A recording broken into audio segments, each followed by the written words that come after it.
Bill of Rights does deserve such praise as Jefferson stated. The paramount contribution of the Bill of Rights is the popularization of the idea that individuals come before government, that our individual rights are sacred, and our government will enumerate and protect these rights so as to create a clear line between permissible and impermissible government actions. The fundamental rights listed in the First Amendment for speech, religion, and freedom of press delineate what the United States of America believes in. As Voltaire stated, "I disagree with what you have to say, but I will defend your right to say it." Under the First Amendment, through Snyder v. Phelps and Brandenburg v. Ohio, even controversial hate speech is protected. While the provocative voices of the Westboro Baptist Church are difficult to condone, we as a country protect their right to speech. The unpopular actions of flag burning are also protected under Texas v. Johnson, articulating that the freedom of expression is one of the greatest checks we as a people have on our government. The Bill of Rights has managed to shift the prevailing view of government, especially in the West, away from generically classical Republican views of advancing collective or national interests first, toward the natural rights view that the individuals have sovereignty over the course of their own lives. Natural rights philosopher John Locke once said, "All mankind, being all equal and independent, no one ought to harm another life, health, liberty, or possessions." He expressed the radical view that government is morally obligated to serve people, mainly by protecting life, liberty, and property. These rights, stated in Articles 1 and 3 of the Constitution, protect one's rights to due process by stating the right to trial by jury of one's peers, protecting against cruel, unusual, and excessive punishment, and restricting the government from passing bills of attainder, ex post facto laws, or suspending the writ of habeas corpus. Gideon v. Wainwright extends the right to a lawyer in order to defend these fundamental rights. The rights guaranteed in the Bill of Rights are deserving of the highest praise. The Bill of Rights creates a government for the people and by the people. The freedom of press creates a large check on the national government, and the Second Amendment establishing the right to bear arms in order to establish militias and exercise the philosophic idea and right to overthrow any unjust government. During the bicentennial of the U.S. Constitution, Václav Havel, then President of Czechoslovakia, in a speech to Congress said, "Wasn't it the best minds of your country who wrote your famous Declaration of Independence, your Bill of Rights, and your Constitution? Those great documents inspire us all. They inspire us despite the fact that they are over 200 years old. They inspire us to be citizens." This inspiration to adopt and fight for the protection of human rights is universal and is found to be the basic element in the Arab Spring revolutions of today. The Universal Declaration of Human Rights, set by the United Nations, holds many of our Bill of Rights amendments as its founding ideals. As Article 5 of the Universal Declaration of Human Rights states, everyone has a right to life, liberty, and security of persons. While the United States celebrates the bicentennial of its Constitution, other nations were writing new chapters in the history of constitutional government. The 80s and 90s saw the collapse of Soviet communism and the emergence of democratic governments in Eastern Europe and other parts of the world. More than 20 countries have adopted new constitutions since then. American constitutionalism abroad expanded after World War II. The German Constitution of 1949 incorporated elements of the American Bill of Rights guaranteeing rights similar to our First Amendment with freedoms of expression. Our Bill of Rights has found its way into the world's most diverse nations' constitutions, like that of Germany, Tunisia, and South Africa. As Major General and two-time Medal of Honor winner Smelly Butler once said, "There are only two things a man should fight for. One is the defense of our homes, and the other is the Bill of Rights." Thank you. Thank you. What dangers are associated with adherence to a fully classical Republican viewpoint or a fully natural rights viewpoint? Really, these are not necessarily opposing sides, but these are good balancing acts. The classical Republican idea definitely stems from giving to the community and can be really seen as a more liberal standpoint on it, giving back to the community and ensuring one's actions benefit the whole rather than just oneself or enlightened self-interest. Whereas the natural rights philosophy really applies to all. It is more conservative. Really, your rights go above, not necessarily the whole, but go above the general populace. Like your right to privacy is not to be displayed to everyone. That's a good example of the difference. Without the natural rights philosophy and the rights to property, and personhood, and all of these, you can't have enlightened self-interest. You can't donate. You can't have that because you can't possess it yourself. So there's a balance act in the way that you need one to support the other. Well, I think one of the downfalls from having more of a classical republicanism type of government would be you lose your natural rights philosophy and that you can't express yourself. So it would almost be going to communism, like as you can see in China. These people don't have rights to view different things on television because the government censors all those different things. In a perfect world, classical republicanism would exist, and you wouldn't need the natural rights philosophy because everyone would be looking out for each other, which would protect your health, your liberties, and your properties. But we don't have that today. We have to look out for ourselves, especially in this economic state.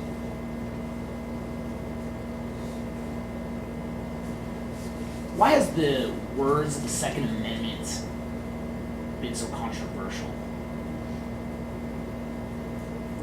Well, the origination of the Second Amendment was in order for in order for the people to take over and have an uprising, they needed to protect themselves and formulate a militia. Over time, now that we have a standing army, that's not necessarily as feasible, and so the meaning has watered and changed throughout history and time, and into the personal right to bear arms versus creating a militia of bearing arms, and into having a standing army, so that's not necessarily a feasible act. The Second Amendment can be more broadly applied to really where the incorporation of the Bill of Rights lies. Is the Second Amendment for the state's rights to bear arms, for the state's rights to regulate a militia, or is it for the personhood or right of the individual to bear arms, or what really is to bear arms? Does that necessarily mean weapons with ammunition and bullets, or does that mean knives? That definition is not clearly specified enough to the point where it's for the states and the people, or really for the or what exactly arms are. Building up my colleague's point, with the advancements in technology, there are so many weapons and so many new accessible things that we can get our hands on now, especially in the black market, that can be very, very dangerous, and maybe should not always be used for an uprising, but for their own personal use, such as Colt and things. Now it's very, and it also goes by state to state, which is another problem with controlling guns.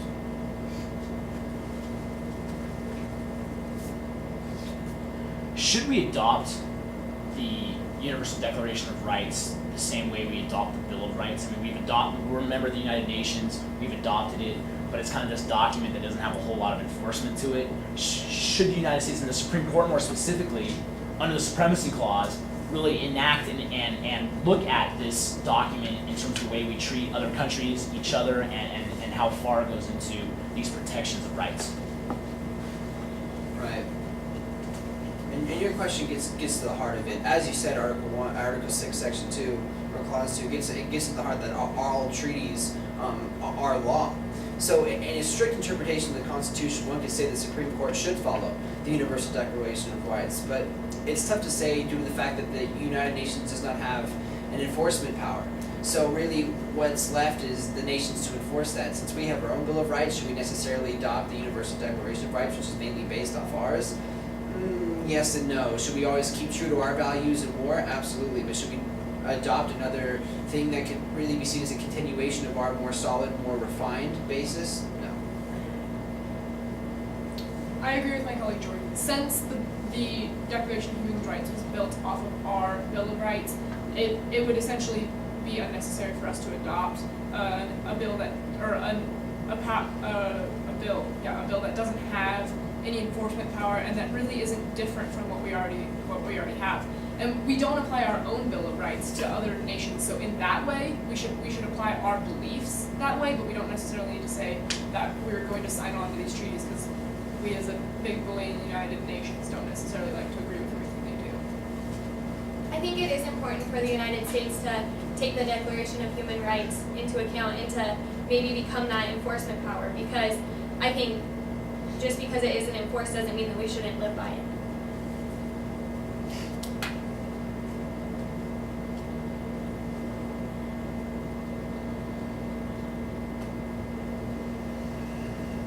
What would John Locke say about our current healthcare law? Sorry, I jumped somebody.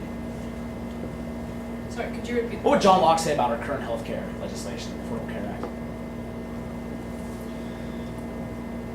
I think John Locke would be opposed to the new Affordable Health Care Act because he sees protecting life, liberty, and property as the more of a individual being, where say you have the own right to purchase healthcare, you have your own right to protect yourself, your health, your property, and with the new mandate forcing individuals to purchase healthcare, maybe they don't necessarily see themselves as needing it.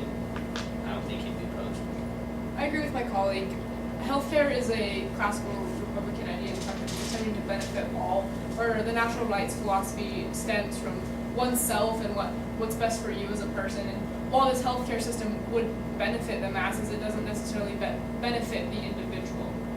On a more philosophical standpoint, it's tough to say really how John Locke would feel, but if we look at tabula rasa, I mean, we could really view this as seeing healthcare as a natural rights philosophy and not as a classical Republican idea. If you view it as that standpoint, then what John Locke stated is that if all are born with a blank slate, if we were born in this world with a blank slate but brought up in the environment, well, healthcare is natural and naturally paid for by all and is really influenced by all, then that can be viewed as really bringing up our new generation into caring for each other and more healthcare. What would John Locke think about the Occupy movement?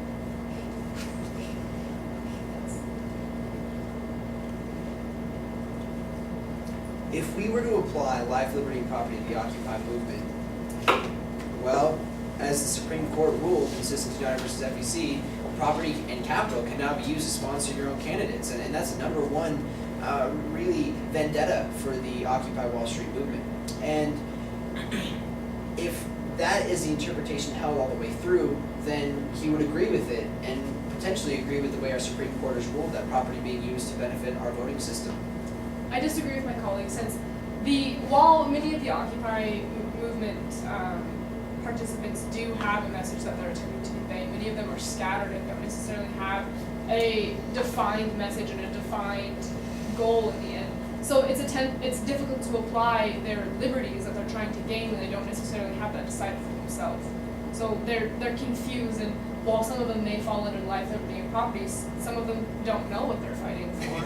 And it's hard to stand up and say, yes, that John Locke would support someone who's fighting for simply the sake of jumping on the bandwagon and fighting. Building off my previous college point, he would agree with the fact that for what they're fighting for, he would agree that they're standing up for what they believe is wrong and they need to do something about it. What he would think was bad is how they were doing it. Like my Denise colleague said, they're very scattered and unorganized. Is an economic Bill of Rights needed today?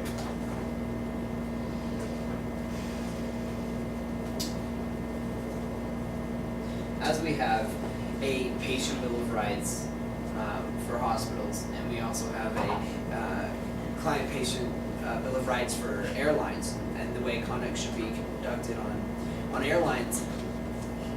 On a full constitutional amendment, applying this to a federal government is very difficult, as the fact that as we're in a current economic situation, it's tough to say really which economic fiscal policy can really work nowadays. So if we were to we have to be very careful on putting an economic sanction on the Constitution and applying it on a federal level and not letting state by states or corporation by corporation seeing what's right, because a command system economy can be very detrimental to America today.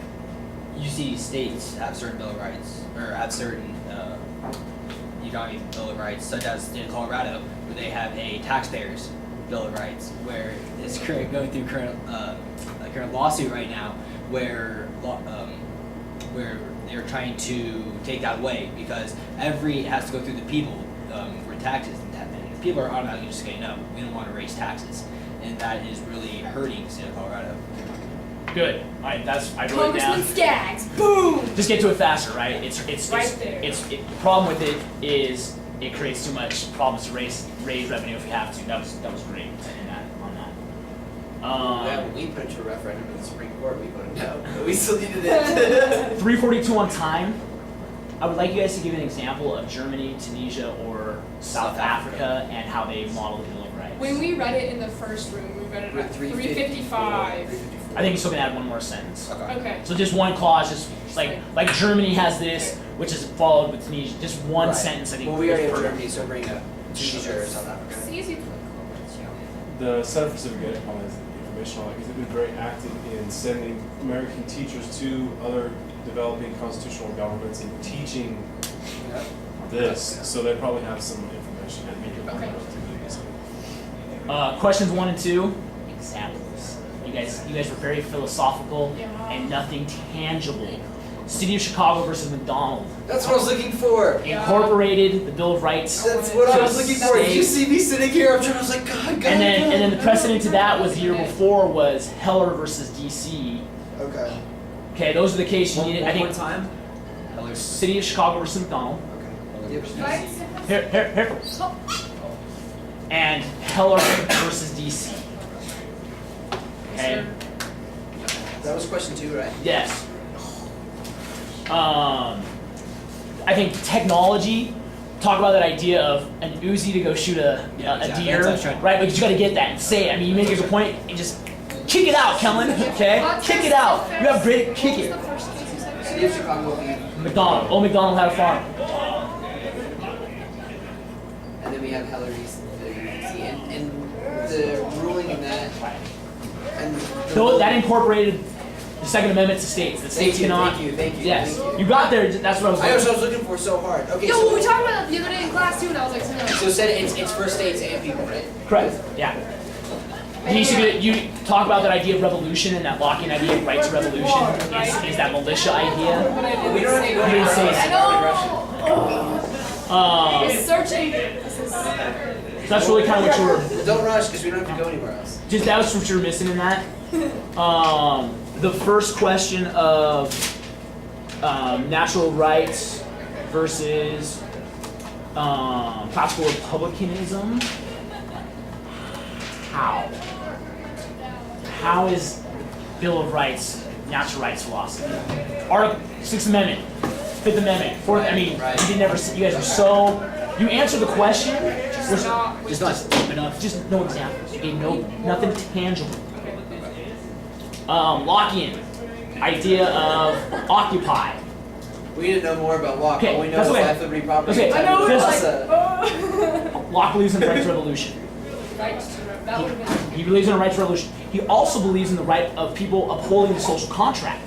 And so what the Occupy movement is doing is trying to force the government to enforce the social contract through laws that already existed that corporations are violating on a day-to-day basis. And when that social contract's not being done, We have the right to. see you later. We're We've starting. had, the majority of our questions in all the rooms have been Lockean in On nature. Locke, yeah. So should we add a quote instead of? No, you need to have a No. Lockean idea, quote, example ready to go in your I'm head. gonna go read some unit 1. Okay. As much as I love. I think you guys did a good job answering the UDHR and bouncing it around and whether or not we should. The only thing you should. I think one language I was looking for was the Supreme Court using it, because whether or not we view it as a value, it's since it is the supreme law of the land through. That's what I said. Right, but the court hasn't applied it. Should the court apply it? Should the courts be able to go, well, in Article 3 of And then the... check the military. I was kind of confused in that question because we already enforced the Bill of Rights. So But there's some things that are even more specific in that. in the Universal Declaration of Human but Rights. there's no criminal punishment in the Universal Declaration of Rights. But it is sort of like genocide. Cruel and unusual punishment, Eighth Amendment. One I'll talk thing to you about about it. the Universal Declaration of Rights, think back to World War I, League of Nations. Why was Henry Cabot Lodge so adamant about not signing it in the Senate, besides being a Republican and cantankerous towards the Democratic Woodrow Wilson? You know why? It came down to an issue of sovereignty. There's a lot of people who don't want the United States to adhere to any UN regulations, Kyoto protocols, Right. universal. So that's just another place that you could think about, well, if we sign this, are we sacrificing national sovereignty to the UN in efforts to enforce the Universal Declaration of Human Rights? So just something to think about. I mean, he was, like I said, besides being a cantankerous Republican, was pretty adamant about sovereignty and U.S. sovereignty in the What's U.S. his name? Henry Cabot Lodge. So I also wrote down what you said before, Seneca Falls Convention and the Geneva Convention. Where do I apply that here? I didn't know how to apply that in our testimony or in our cross. Well, you got a cross-site last time on this question. It was something like, where else do we see the Bill of Rights influencing Oh, okay, others? that's where you apply it. And that's where you mentioned Basic Bill of Rights, Airline Bill of Rights. Okay. Yeah, so. Geneva Convention. This guy, I mean, after he grew up getting it fat, I was waiting for it. I was ready for it too. I know, was me too. like, I I'm gonna kept get looking at backed him up. like, so. Each one of you, was. just the Universal Declaration of Human Rights in the back of your book. Just go through it so you can have some ideas of some of the things that are in there that are different than our Bill of Rights. Where is that In the again? back of the book. It's in the back of the book. Just some different places, because I think if you get this question, that question is going to go into the Universal Declaration of Rights. And figure out where that's I applied. was just reading it. Yeah. So just pulling those different things. You guys have a great philosophical understanding of all the questions we asked you. You can answer them, but you don't have nothing to touch. We need those things to touch in every. It's okay to give one person to give a philosophical answer, but not three or four of you when you guys answer. Okay. I really like how you lead with what your answer is. Yes, I agree. No, I disagree. Yes, so and so would agree. I think that way it lets you build your case off of that. The other person isn't wondering where you're going to go. And then just kick with an example. That's Just right. kick it. Boom. Great job with Congressman Skaggs though in that Colorado. That's a great answer. Let's go. Okay. Man, we have nowhere to go. Let's go. Why is he so mad? He's got wives. Because I yell at them all the time to hurry up when we're transitioning. Now. That's our wife's father. What do you think? Are we ready for stage?